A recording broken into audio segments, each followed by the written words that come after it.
From selling bottles of Coke to delivering the Evening Post every day, there was a young man that strived for excellence in everything he did. He was responsible for delivering the newspaper to the Techwood Home Project, 9 blocks of multi-story apartment buildings.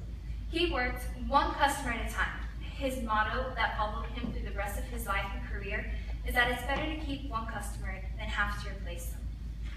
At a young age, this man chose to commit his life to leaving an impact on this world, and eventually he did. He has made a large difference in many people's lives and has left an imprint that will hopefully never be removed.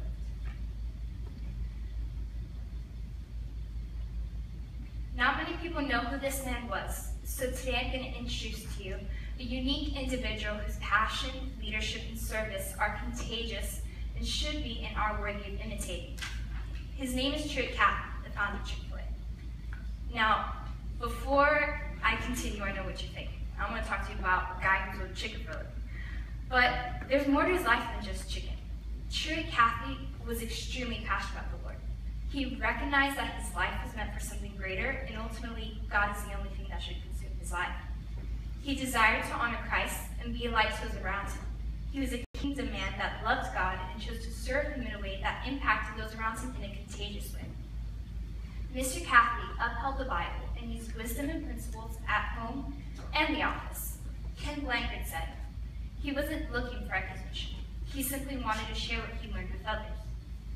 Truett Cathy was the CEO of Chick-fil-A, and as we all know, every CEO has many responsibilities, and most of the time they can get so caught up in their responsibilities that they forget what should be their main priority in life, which is God.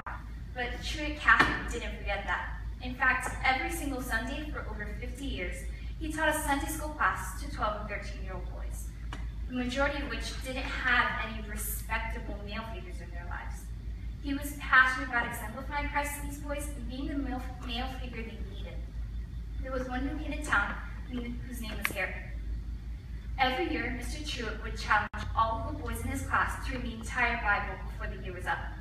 Harry was one of the few that did so, and at the end of the year was rewarded with his own Bible. But time passed and Harry moved out of town, and he and Mr. Truett lost contact. But many years later, Mr. Cathy was at one of his restaurants when a man walked up to him, and it was Harry. He had been so impacted by Truett's contagious passion for the Lord that he grew up loving his Savior and striving to make a difference, just like Truett Cathy did. Truett Cathy, as I just stated, made a difference in our society. He's remembered as one who had his priorities straight and lived a life worthy of imitating. He was passionate about making a difference in other people's lives, not for his own glory, but for God's. He's kind of like a contagious virus that needs to be injected in others. I mean, I'm not talking about Ebola, but a good virus, one that causes people to realize that they live for a greater purpose and that will move them into action like he himself had been. So many people have started organizations in hopes of changing the world to make pledges to be unique, but the majority of those people are just imitating each other. I believe we should all strive to imitate those around us that love God and selflessly display his majesty in a way that will truly make a difference in our society. And like Truett Cathy, I believe he was one that wasn't an imitator of men, but of the one who created them. And one way he did this effectively was leading by example. A group of kindergartners went to tour the Chick-fil-A headquarters. Mr. Cathy had them all sit down on the carpet and say what they wanted to be when they grew up.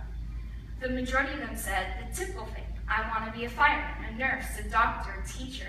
But there was one little boy that raised his hand, and when Mr. Cathy asked him what he wanted to be when he grew up, the little boy said, I want to be just like you. Truett Cathy said, you never know who's watching or trying to imitate you. Action speaks louder than words. The reality of this quote is true, and I really do believe Truett didn't know how many people looked up to him. One of the main principles at Chick-fil-A that is taught to their employees is leadership. They are taught to be respectful, to serve, and responsibly lead those around them, whether they're in charge or not, simply by the way they act. Others were compelled to follow Truett. He led them whether he was aware of it or not, while teaching a Sunday school class or giving a tour to kindergartners. He effectively inspired those around him, no matter what age they were.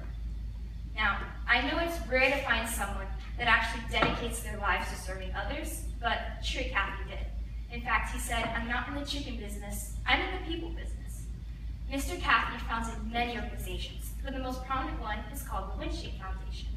It has summer camps for children, marriage retreats, college programs, foster homes, and so many other programs that are geared towards serving others. Truett Cathy served in unique and contagious ways, but one way he served was by his generosity. He and his wife Janet adopted a little girl named Jennifer when she was only 8 years old. On the night that they took her home, Mr. Truett sat on his rocking chair and put Jennifer on his lap. He told her, "This will always be your home, and will always be here for you." The next morning while they were eating breakfast, Jennifer asked Mr. Truett, and she said, "Grandpa, you're my guardian angel, right?" And he said, "Yes, Jennifer, I am, and I always will be." Mr. Cathy said, "Nearly every moment of every day, we have the opportunity to give something to someone else. Our time, our love, and our resources. I've always found more joy in giving when I didn't expect anything in return."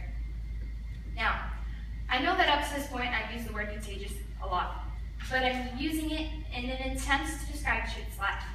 He was passionate in a contagious way, which caused others to be passionate. He led in a contagious way, which caused a spark in others, and they began to lead contagiously. And he served by generously giving, which caused others to do the same. Truett Cathy served with his entire heart, teaching others how to serve in everything they do, not just by his passion or his leadership, but with his life. Henry Ward Beecher said, "No man can tell whether he's rich or poor by turning to his ledger. It's the heart that makes a man rich. He's rich according to what he is, not according to what he has." Everywhere Truett Cathy went, he was a beacon of light in the midst of darkness. And everything he did impacted the lives of those around him. Truett Cathy influenced our society and is remembered as one who had his priorities straight and lived a life worthy of imitating. I really do believe we can all take something from his life and apply it to our own. We need to be like Truett Cathy, contagiously living out our lives for the glory of God.